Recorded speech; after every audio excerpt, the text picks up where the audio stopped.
అంటున్నారు, కొత్త యాప్ ఏదో పెట్టారు. మరొక వైపు ఈ ఎన్నికల్లో ముఖ్యంగా ఎక్కువగా నడుస్తున్న అంశం ఏంటంటే జనసేన ఏంటి పరిస్థితి. జనసేన ఎటు అడుగులు వేయిపోతున్నారు. అడుగులు మీన్స్ ఎన్ని తీసుకుంటారండి. ఆల్రెడీ అడుగులు వేశారు, సక్సెస్ఫుల్గానే ఇప్పుడు నడుస్తుంది. ఈసారైనా స్థానిక ఎన్నికల్లో పార్టీ కోసం నిలబడిన వారిని, మొదటి నుంచి జెండా మోసిన వాళ్ళకి ఎక్కువ ప్రయారిటీ ఇవ్వాలి అన్న దాని మీద చర్చ నడుస్తుంది. సరే, దీనికి సంబంధించి అయితే నాదెండ్ల మనోహర్ గారు కొన్ని వ్యాఖ్యలు చేశారు.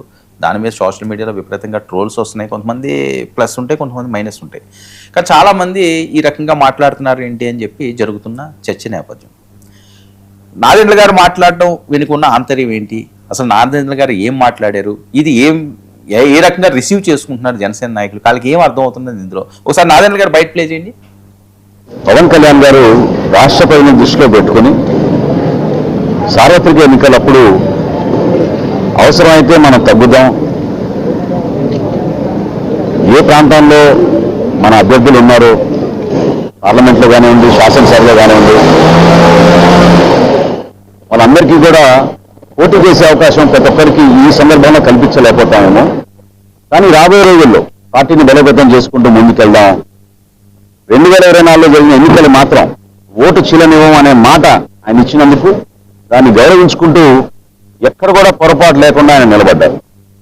కూటమిలో మేము 4 అడుగులు వెనకేసినా కూడా అది కూటమిని బలపరచడానికి ఎన్డీఏ భాగస్వాములుగా మేము ఒక బాధ్యతతో ముందుకెళ్ళాం తప్ప అది ఈ రోజున కూడా స్థానిక సంస్థల్లో అదే రీతిలో ముందుకెళ్తున్నాను కూడా అది పొరపాటు. కొంతమంది అడుగుతారు, మనం ఎక్కడి నుంచి పోటీ చేయబోతున్నాం, స్థానిక సంస్థలు రాబోతున్నాయి, ఎన్ని సీట్లు ఇస్తారు, మనకి ఎన్ని సీట్లు ఇస్తారు అనేది కాదు కదా, మన నాయకత్వం ఎక్కడ బలంగా ఉంది, మన నాయకత్వం ఎక్కడ గెలవగలుగుతుంది, మన నాయకత్వం చూసి ప్రజలు ఏ విధంగా ఆదరిస్తున్నారు, అటువంటి ప్రదేశాలు, అటువంటి ప్రాంతాలు మనం గుర్తించిన తర్వాతే అక్కడ మనం పోటీ చేయగలుగుతాం అనే హక్కు అప్పుడు మనకు వస్తుంది, మనం మాట్లాడగలుగుతాం.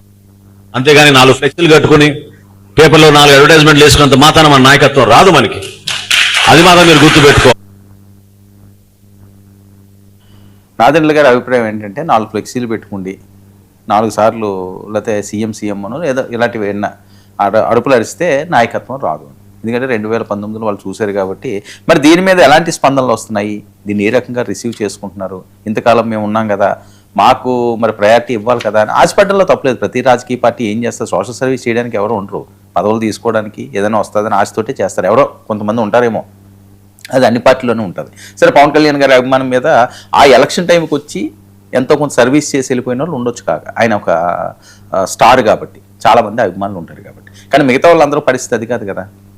చాలామంది చాలా ఇబ్బందులు పడి వాళ్ళు ఏవో ఆశలు ఉంటాయి, వాళ్ళ కోరికలు ఉంటాయి, అవి తీర్చుకుందామని చూస్తారు. ఈ రోజు కాబట్టి రేపన్నా వస్తుందని చూస్తారు. మనిషి ఆశది ఇది ఒక ఏమంటారు ప్యాకెట్ లాంటిది, ఇది కూడా రమ్మీ లాంటిదే.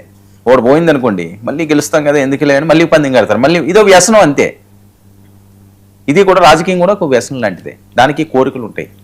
మరి మనతో పాటు అక్షర సత్యం గారు ఉన్నారు. అక్షర సత్యం గారు అసలు ఏమనుకుంటున్నారు జనాలు, మరి ఈయన అభిప్రాయం ఏంటి, ఆయన మాట్లాడుతుంది. అక్షర సత్యం గారు సార్ నమస్కారం. సార్ నమస్తే అండి. నాదెండ్ల మనోహర్ గారు మాటలు నేను సోషల్ మీడియాలో చూస్తున్నాను మధ్యాహ్నం నుంచి.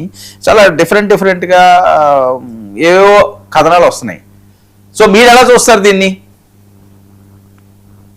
సార్, ఇక్కడ నిన్నటి నుంచి కూడా నాదెండ్ల మనోహర్ గారు ఇచ్చిన స్టేట్మెంట్ బాగా విపరీతంగా నెగిటివ్ గా ట్రోల్ అవుతుందండి.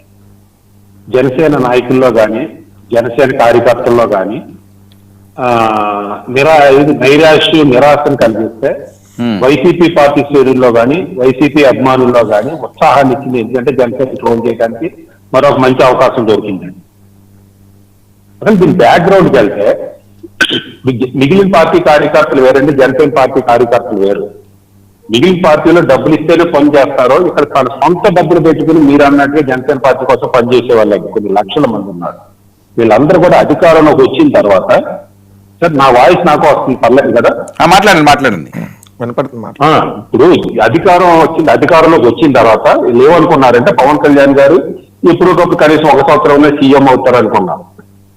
సో అది కాదని తెలిసిపోయింది. రెండోది, ఈ పదవుల్లో కూడా అధికారంలోకి వచ్చిన తర్వాత 8% దాటి కూడా పదవులు రావట్లా. రెండోది, గ్రామంలో ఏ పోలీస్ స్టేషన్కి వెళ్ళినా, ఏ ఎంఆర్ఓ ఆఫీస్కి వెళ్ళినా జనసేన పార్టీ నాయకులు అనేవాళ్ళు పట్టించుకోవట్లే. అధికారం మరి దేవుడు తెలుగుదేశం కూడా పట్టించుకోవట్లే. జనసేన ఏదో కడజాతి అన్నట్టుగా చూస్తున్నారు. ఇదంతా మరో పక్కన పవన్ కళ్యాణ్ గారు ఎవరిని కలవట్లే. ఈ జనసేన మనోహర్ గారు కానీ, హరిప్రసాద్ గారు కానీ, పెద్ద నాయకులు ఎవరు కూడా వీళ్ళ బాధలు వినటం లేదు, పార్టీ ఆఫీసులోకి రానివ్వటంలే.